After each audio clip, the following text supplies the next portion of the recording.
ନମସ୍କାର, ଜୟ ଜଗନ୍ନାଥ ସାଙ୍ଗମାନେ।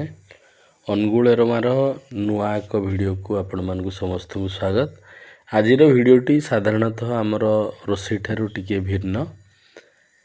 ଏ ପିଲାମାନଙ୍କର ମୁହଁ ଏବଂ ହାବଭାବ ଦେଖି ଆପଣମାନେ ବେଶ ଅନୁମାନ କରିପାରୁଥିବେ ଏ ଭିଡ଼ିଓରେ ଆଜି କ'ଣ ଥିବ।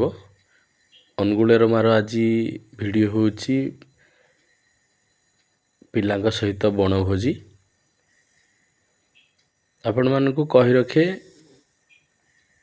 ଯେଉଁ ପିଲାମାନେ ଆମ ସହିତ ଆଜି ଭୋଜି କରିବାକୁ ଯାଇଛନ୍ତି ଏମାନେ ହେଉଛନ୍ତି ମୋ ମିସେସ୍ଙ୍କର କୋଚିଂ ପିଲା, ଯେଉଁମାନେ ଚତୁର୍ଥ ଶ୍ରେଣୀ, ସପ୍ତମ ଶ୍ରେଣୀ, ଅଷ୍ଟମ ଶ୍ରେଣୀରେ ପାଠ ପଢ଼ନ୍ତି।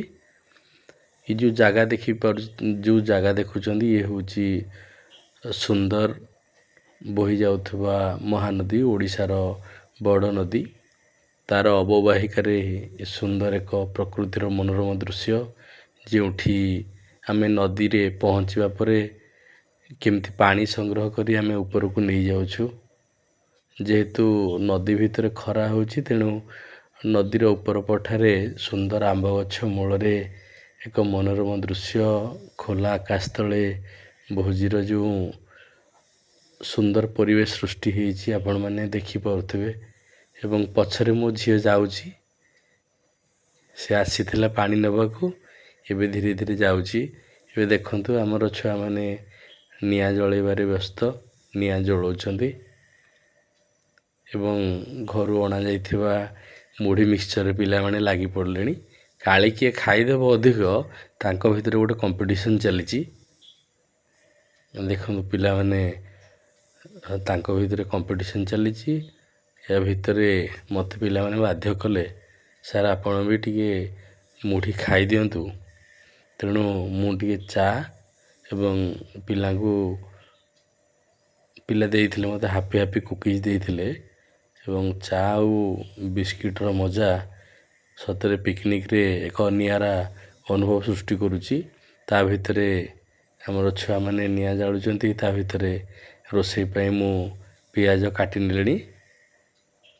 ତେଣୁ ପିଆଜ କାଟିଲା ବେଳେ ଦେଖିବେ ଲୁହ ବାହାରି ପଡ଼ୁଛି ଏବଂ ତା ଭିତରେ ଆମର ଗୀତ କମ୍ପିଟିସନ୍ ମଧ୍ୟ ଚାଲିଥିଲା। ଯେଉଁ ପିଆଜ କାଟିକି ଲୁହ ବାହାରୁଛି, ତେଣୁ ମୋ ଝିଅ ଭାବୁଛି ବାପା କାନ୍ଦୁଛନ୍ତି, ତେଣୁ ସେ ଆସିକି ମୋର ବେକରେ ଗାମୁଛା ପକାଇ ଦେଲାଣି।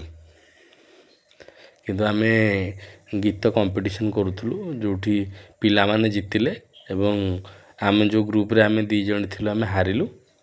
ତା ଭିତରେ ବହୁତ ସୁନ୍ଦର ସମୟ ଅତିବାହିତ କଲୁ ଏବଂ ଯେଉଁ ପରିବେଶ ଏବଂ ପକ୍ଷୀମାନଙ୍କର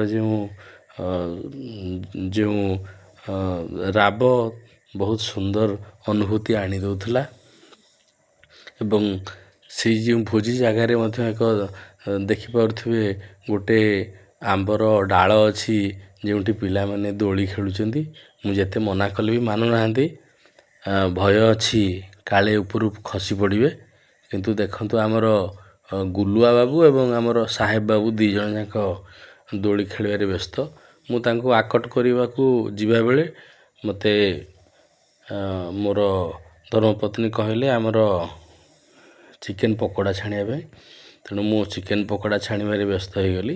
ଏବେ ପିଲାମାନେ ଦେଖନ୍ତୁ ଖେଳୁଛନ୍ତି ଟାଏଡ଼୍ ଆଣ୍ଡ ଏସ୍କେପ୍, ତାକୁ ବାନ୍ଧୁଛନ୍ତି। ଚିକେନ୍ ପକୋଡ଼ା ଆମର ଦେଖନ୍ତୁ ରେଡ଼ି ହୋଇଗଲାଣି।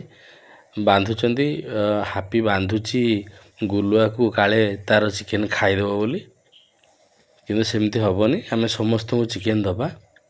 ଚିକେନ୍ ପକୋଡ଼ା ହେଇଗଲା ପରେ ଆମର ପିଲାମାନେ ଏବେ ବସିକି ରେଡ଼ି ଚିକେନ୍ ପକୋଡ଼ା ଖାଇବାରେ ଆନନ୍ଦ ନେଉଛନ୍ତି। ଦେଖନ୍ତୁ ଚତୁଃପାର୍ଶ୍ୱର ପରିବେଶ, ଆମ୍ବ ଗଛ ତଳେ ପାଲ ପକା ହେଇଛି, ତା ଉପରେ ବସିଛନ୍ତି ଏବଂ ଚିକେନ୍ ପକୋଡ଼ାର ଆନନ୍ଦ ନେଉଛନ୍ତି। ଏବଂ ମ୍ୟାଡ଼ାମ୍ କହିଲେ ଉପରକୁ ହାତ ଟେକି ଦେବାକୁ, ତେଣୁ ହାତ ଟେକୁଛନ୍ତି, କିନ୍ତୁ ଇଚ୍ଛା ନାହିଁ, ଖାଇବାରେ ବ୍ୟସ୍ତ।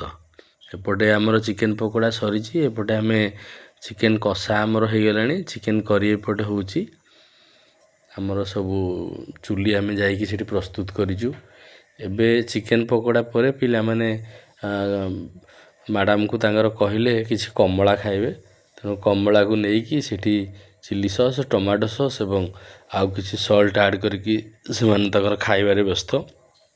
ଯେହେତୁ ବଣଭୋଜି କରିବାକୁ ଆସିଛନ୍ତି, ଆଜି କୌଣସି ରେଷ୍ଟ୍ରିକ୍ସନ୍ ନାହିଁ, ଯାହା ବୁଲିବେ ଯାହା ଖାଇବେ। ଏପଟେ ଆମର ଚିକେନ୍ ପରେ ଟମାଟୋ ଖଟା ମଧ୍ୟ ଆମର ହେଇଗଲାଣି। ଏବେ ଖାଇବା ସମୟ, ଖାଇବାରେ ପୁରା ବ୍ୟସ୍ତ। ଏପଟୁ ଦେଖୁଥିବେ ସାହେବ, ହାପି, ଗୁଲୁଆ, ମୋ ଝିଅ ଏବଂ ସାଗରିକା, ସସ୍ମିତା, ରଞ୍ଜିତା ସବୁ ମନ ଧ୍ୟାନରେ ବସି ଖାଉଛନ୍ତି। କେହି କାହାକୁ ଆଉ ଦେଖିବାକୁ ଆଉ ସମୟ ନାହିଁ। ମୁଁ ଡାକିଲେ ବି ଶୁଣୁନାହାନ୍ତି। ଆପଣ ଦେଖିପାରୁଥିବେ ଆମର ଚିକେନ୍ କରି ହେଇଛି, ଭାତ ହେଇଛି ଏବଂ ମିକ୍ସ ତରକାରୀ ହେଇଛି, ପାପଡ଼ ହେଇଛି ଏବଂ ଆଗରୁ ଚିକେନ୍ ପକୋଡ଼ା ଖାଇଥିଲେ ଏବଂ ମୋ ଝିଅ ମଧ୍ୟ ତାଙ୍କୁ ଅନୁସରଣ କରିକି ଚିକେନ୍ ଗୋଳେଇକି ଭାତରେ ଖାଇବାକୁ ଚେଷ୍ଟା କରୁଛି, କିନ୍ତୁ ଗରମ ଅଛି ତେଣୁ ଖାଇପାରିଲାନି। ଏବଂ ଗୁଲୁଆ ଖାଇକି ରେଡ଼ି।